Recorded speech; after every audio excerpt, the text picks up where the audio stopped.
அனைவருக்கும் வணக்கம். இன்னைக்கு நம்ம சேனல்ல மிக முக்கியமான ஒரு இரவை பற்றி பார்க்க போறோம். அதுதான் மகா சிவராத்திரி. இதோட பின்னணியில் இருக்கிற புராண கதைகள் என்ன? தேவர்களும் அசுரர்களும் அமுதம் வேண்டி பார்க்கடலை கடைந்த போது அதிலிருந்து பயங்கரமான ஆலகால விஷம் வெளிப்பட்டது. உலகை காக்க சிவன் அந்த நஞ்சை அருந்தினார். அது அவர் தொண்டையிலேயே தங்கும்படி பார்வதி தேவி தடுத்தார்.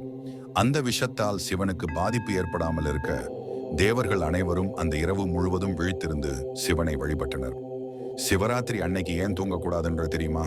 அன்னைக்கு பூமியோட வடக்கு அரைக்கோளத்துல நார்தர்ன் ஹெமிஸ்பியர் இயற்கையாவே புவி ஈர்ப்பு விசை காரணமாக மனித உடலில் உள்ள ஆற்றல் எனர்ஜி கீழ்நோக்கி போகாம மேல் நோக்கி எழும்பும்.